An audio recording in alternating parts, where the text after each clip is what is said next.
Olá, queridos, coisa boa estar com vocês, com a nossa Igreja da Cidade Online, para mais um estudo do GDC, Grupo da Cidade Online. Com alegria, muita alegria, com muito prazer, que nós estamos estudando uma série chamada Sempre pela Vida.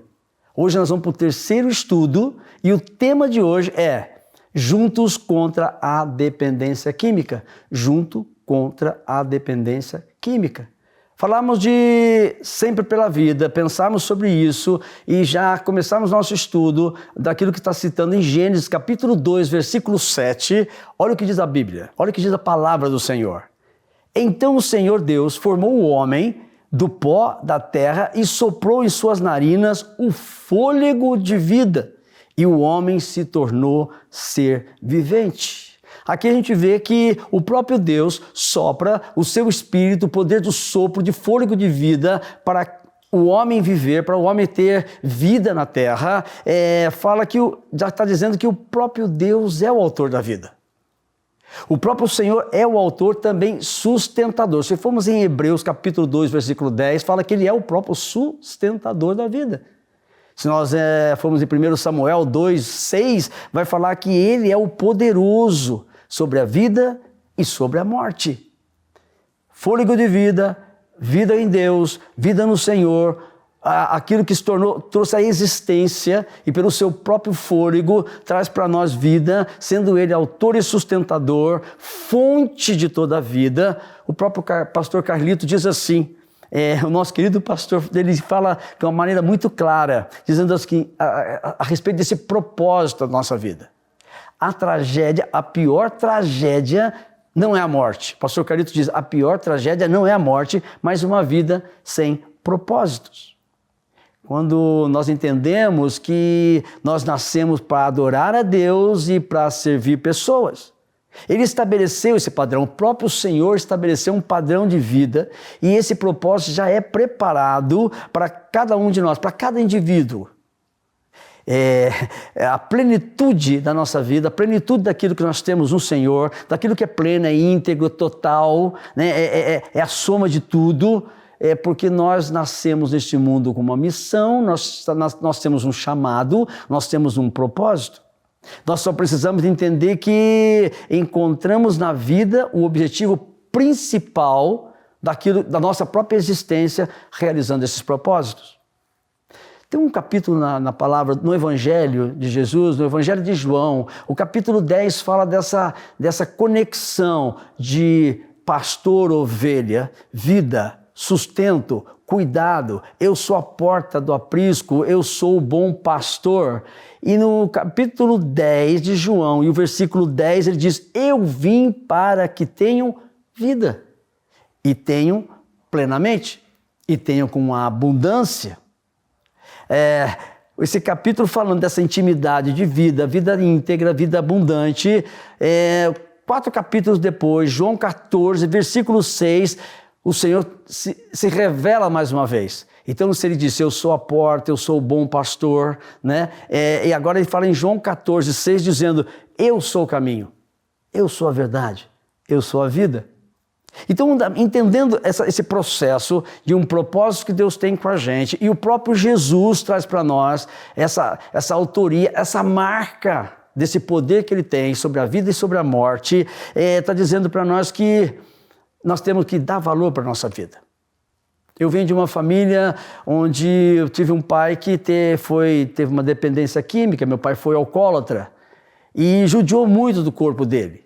Então entender que nós devemos valorizar o nosso corpo pela essência do valor que o próprio Jesus dá para a nossa vida, porque a nossa vida é preciosa, a nossa vida é cheia de propósitos. Eu pude entender muito cedo na minha família o quanto que um alcoólatra, um drogado, né, uma pessoa que ou por drogas ingeridas ou por injetável, ele sofre muito e judia do seu próprio corpo e desvaloriza sua própria vida, a sua própria existência.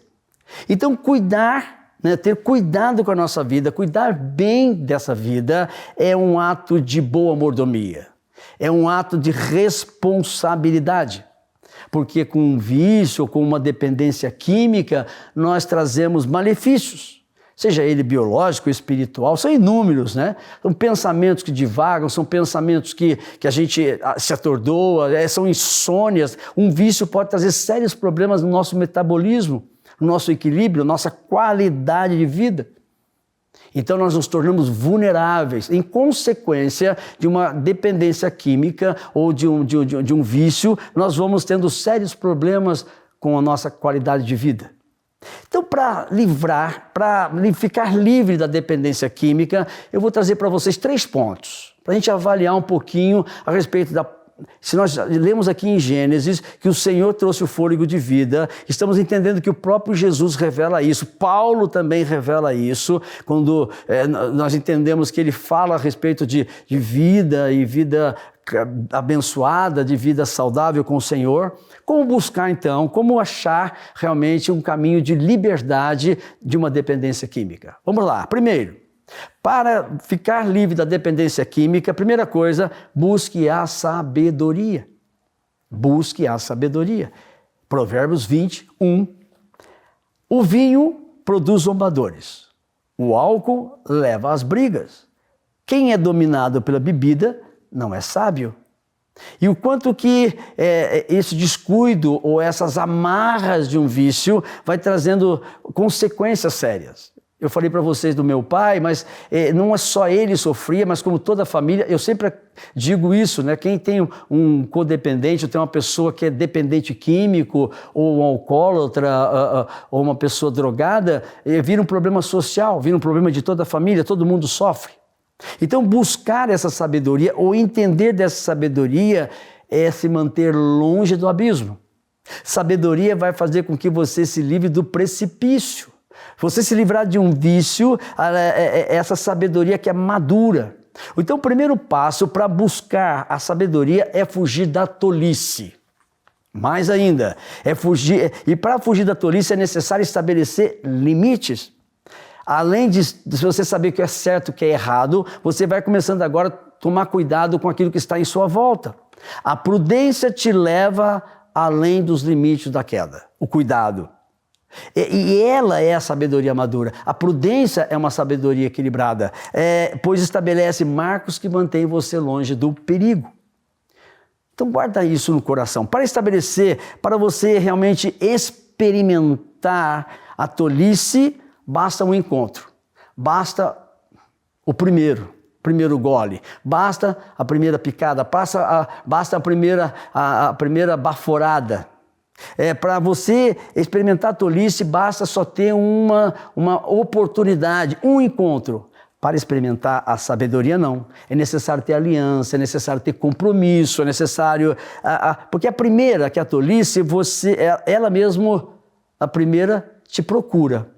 Mas a sabedoria, a segunda, você precisa encontrá-la. Você precisa buscá-la.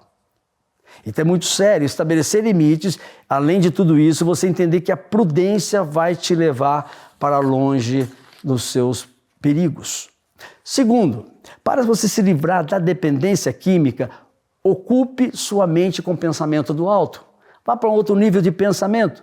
Paulo, escrevendo aos Filipenses, capítulo 4, versículo 8, ele diz assim: finalmente, irmãos, tudo que for verdadeiro, tudo que for nobre, tudo que for correto, tudo que for puro, tudo que for amável, tudo que for de boa fama, se houver algo de excelente ou digno de louvor, pensem nessas coisas. Pensamento o quê? De nobreza, de certeza, de pureza, de amabilidade, de fama certa, de excelência, pensamentos maduros, pensamentos equilibrados. Na verdade, toda ação, toda atitude se baseia em um pensamento. Aqui começa tudo. Então, pensar nas coisas de Deus, enraizar em um pensamento de Deus, é você ficar livre dos pensamentos carnais, secularizados, que podem te levar a situações destrutivas. Então, lembre-se, os seus olhos sempre irão perseguir o que sua mente pensa. O que você pensa em sua mente reflete o que você deseja em seu coração. Terceiro e último, para que você livre, para a gente consiga se livrar da dependência química, selecione seus relacionamentos. Com quem você anda? com quem você tem amizade. Paulo pega pesado nesse relacionamento, nesse tipo de relacionamento. 1 Coríntios, capítulo 5, versículo 11. Mas agora estou lhes escrevendo que não devem associar-se com qualquer que, dizendo-se irmão, seja imoral, avarento, idólatra, caluniador, alcoólatra ou ladrão. Com tais pessoas, vocês nem devem comer. Falamos de estabelecer limites. A expressão aqui fala de associar-se, ter amizade, significa misturar-se, relacionar-se, ser íntimo. A questão aqui é que você tome cuidado com as pessoas, você não precisa se isolar, você não precisa se manter distante, mas saber que o tipo de associação, até mesmo dentro da igreja, você pode ter uma amizade ou ter uma associação que não é benéfica, que não é saudável. Pessoas até mesmo da mesma fé precisam corrigir seus hábitos, seus vícios, seu tipo de vida, a cultura que leva, como ele se associa, como ele se conduz na vida. Existem pessoas que não buscam realmente se livrar dos vícios. Tem pessoas que já se acostumaram e não querem deixar e não se lançam no desafio de poder se libertar. Então a influência do Espírito Santo aqui é fundamental. A experiência do Espírito Santo te torna de verdade uma pessoa livre. Encerrando, a sombra da cruz, todo vício tem fim. A sombra da cruz, todo vício tem fim. Efésios capítulo 5, versículo 18. Paulo está dizendo assim: não se embriaguem com vinho que leva à libertinagem, mas deixe-se encher pelo Espírito. Então, no ano de 2022, o ano do Espírito Santo, para que a gente consiga realmente se livrar da dependência química, encha do Espírito Santo. Coloque isso, esvazie o seu coração, busque ajuda, queira ajuda, seja desafiado realmente a ir para esse nível de realmente desafio de poder se libertar de uma dependência química, enchendo-se do Espírito Santo. Livre-se de coisas que te dominam, que te amarram. E para nossa reflexão, eu queria deixar para o seu coração: você tem sido um bom mordomo da tua vida? Para orar, vamos orar para que você possa pedir ao Senhor que torne você, que mostre para você algo que você precisa se libertar, algo que te amarra, que te domina. Na aplicação prática desse estudo, visite um parente, um amigo. Eu tive um pai alcoólatra, eu tenho amigos alcoólatras, e esse é um desafio para nós, visitar um parente, um amigo, um vizinho, que ainda esteja preso a algum vício, a algum mau hábito, alguma coisa que ainda traz sérios problemas. Leve para ele uma palavra de esperança, leve uma palavra de ajuda, leve uma palavra de apoio. E para uma indicação, eu queria que você pensasse, na próxima vez que você ouvir falar do retiro, rendição do 30 semanas, participe. Isso vai te ajudar muito e esse estudo vai ser algo tremendamente importante para você. E eu queria encerrar fazendo um convite, chamando a tua atenção. Aí no nosso rodapé, da tela, vai aparecer agora o endereço, se você deseja ter um grupo da cidade. Entre em contato conosco. Vai ser um prazer poder te ajudar mais profundamente também nesse assunto. Deus te abençoe e até a próxima.